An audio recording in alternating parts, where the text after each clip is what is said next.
Good day everyone, I am Renz Andre Anganos, and today I will discuss the Kramers-Lee correlation.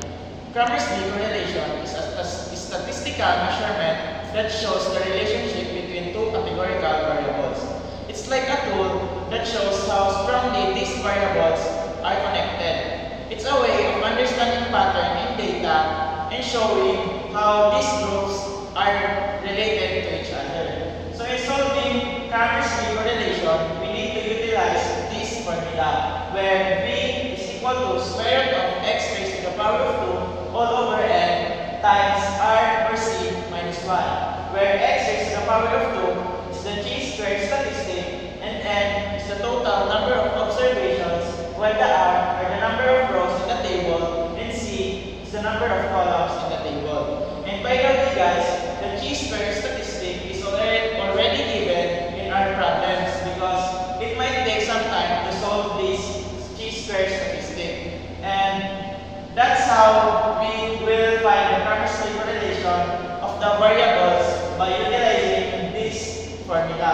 So now, let us proceed to the first problem. Problem number 1. Our researcher wants to investigate the relationship between students' performance categorized as high, medium, and low in the study habits categorized as good, fair, and poor. In this problem, we are tasked to find or investigate the relationship between students' performance and their study habits. So this is the table. This table shows that 20 students with good study habits has a high academic performance, while 25 students with fair study habits has a medium academic performance, and 25 students with poor study habits has a low academic performance. So, to find the Kramers-Lee correlation of this problem, we just need to utilize this formula, where x or the x squared or the chi-squared statistics is equal to 53.06, and the n or the total number of observations is equal to 200, and the total number of rows is equal to 3, and the same goes with columns is also equal to 3.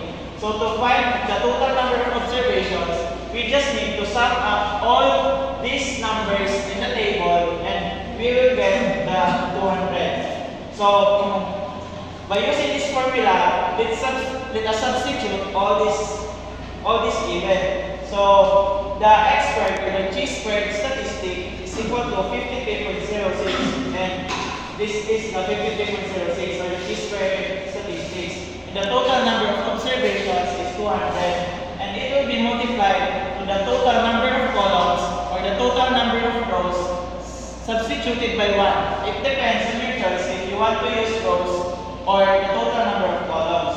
So let us first solve the denominator. So 3 minus 1 times 200, it will result to 400. So substituting all the values and using a calculator, we will get the 0.364, and this will be our final answer or the Kramers-Lee correlation of this problem. So now proceed to our second problem. So our second problem is that a car dealership wants to analyze the relationship between customers' gender, male and female, and their preferred color of car, red, blue, green. After surveying 300 customers, the following contingency table was created. So if you notice, we only have 2 rows because we only have 2 variables for this, which are the male and female. So to get the Kramers-Lee correlation of customers' gender and their preferred color of car, we just need to use again this formula, the formula of the Kramers-Lee correlation. So the given chi-squared statistics for this problem is 172.22, and the total number of observations is 300. So again, to get the total number of observations, we just need to add all these numbers inside the table. So the number of rows is 2, 1, and 2, and the number of columns is 3, 1, 2, and 3. So plugging in all the given, we 100 square root of 172.22 all over 300 times 3 minus 1. So again guys, these 3, you can use the row or the column. But in this case, I opt to use 3. So solving the denominator first, 3 minus 1 is equal to 2 times 300, we will get 600. So putting this all in our calculator, we will get the V, or the Kramers-V correlation between customers' gender and their preferred color of car is approximately 0.504. So this will be our final answer for this problem. So now we are at our problem number 3. So in problem number 3, it is stated that a survey was conducted among 150 people to determine the relationship between age group, which is young, middle-aged, elderly, and their favorite ice cream flavor, which are vanilla, chocolate, and strawberry. So after conducting the survey, we come up with this table. So there are 20 young people who loves vanilla, 30 who loves chocolate, and 10 for strawberry. While in the middle age, 25 middle-aged people loves vanilla, 50 for chocolate, and 20 for strawberry. On the other hand, the elderly people, there are 15 elderly people who love vanilla, 10 for chocolate, and 25 for strawberry. So again, to determine the relationship between age group and their favorite ice cream flavor, we must use this formula again. So in this problem, the given chi-square statistics, or the x raised to the power of 2, is 30.4, while the n, or the total number of observations, is 150, and the rows are 1, 2, 3, and the columns are also 1, 2, 3. 3 columns as well. So now, plugging in all the values, we will get this. So the x squared, or the chi-squared statistics, is equal to 30.4, and the total number of observations is equal to 150 multiplied by the number of rows or columns. Again, you can use them both, and it only depends on what you prefer. So 3 must be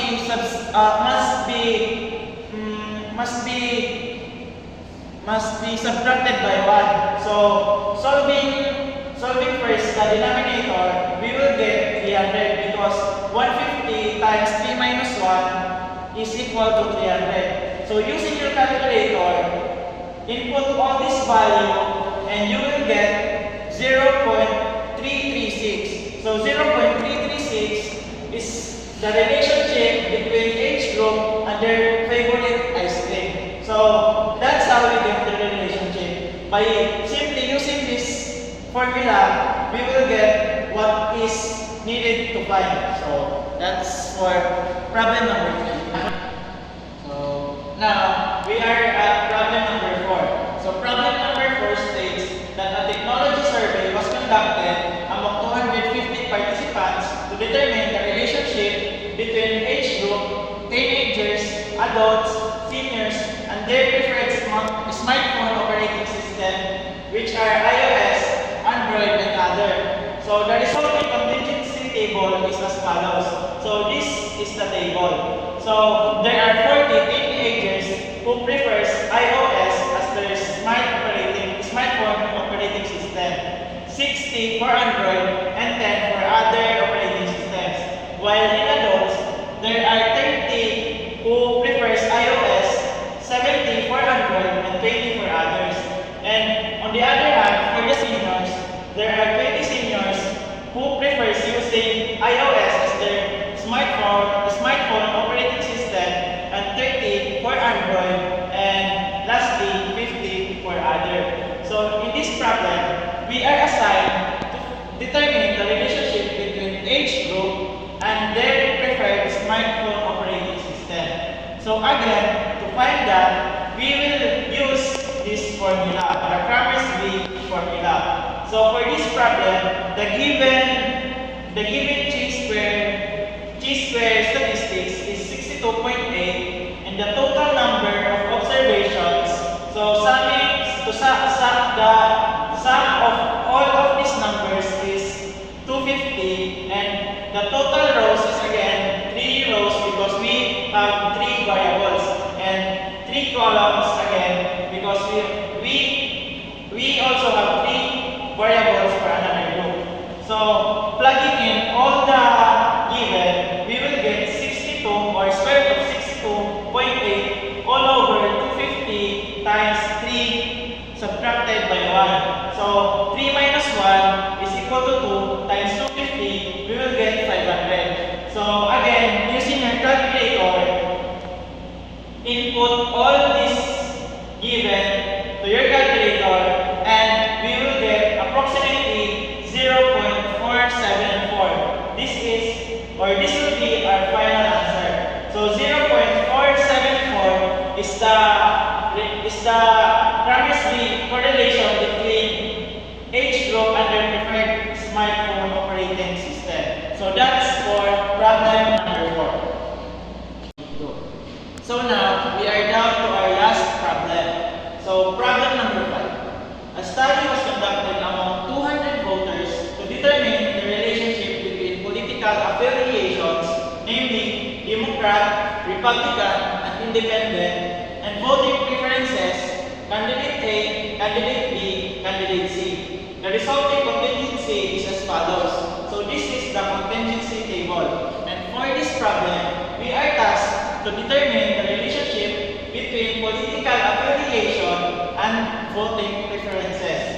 So, the candidate A, there are 40 Democrats who prefers candidate A, and 60 who prefers candidate B, and 10 for candidate C. On the other hand, there are 30 Republicans who likes candidate A, 50 for candidate B, 20 for candidate C.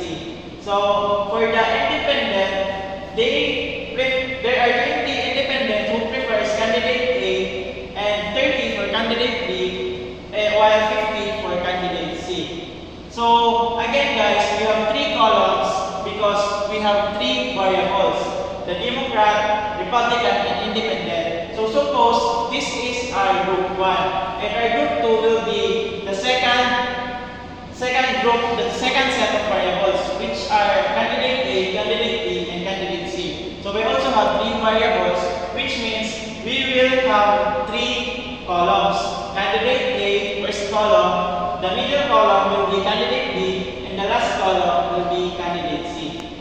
So, since we are tasked to determine the relationship between these 2 groups of variables, we will use again the Kramer-Smith formula. So, the chi-square statistics given for this problem is approximately 58.3, and the total number of observations, these observations, if we sum this up, it will result to 200. So, there are 3 rows, 1, 2, 3, and 3 columns, 1, 2, 3. So, substituting all the given values to our formula here, we will get the square root of 58.3, which is the x is the power of 2, or the chi-square statistics, all over 200, which is the total number of observations, multiplied by 3, it's either number of rows or number of columns,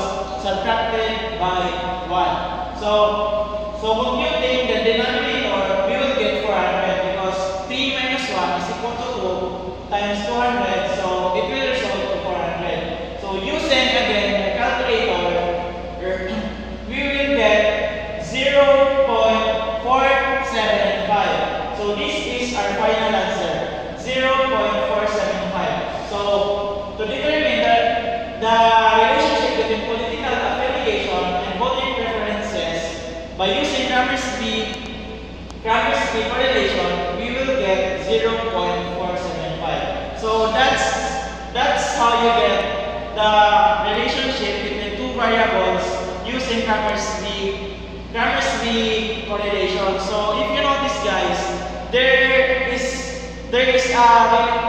always a relationship in every patterns and data.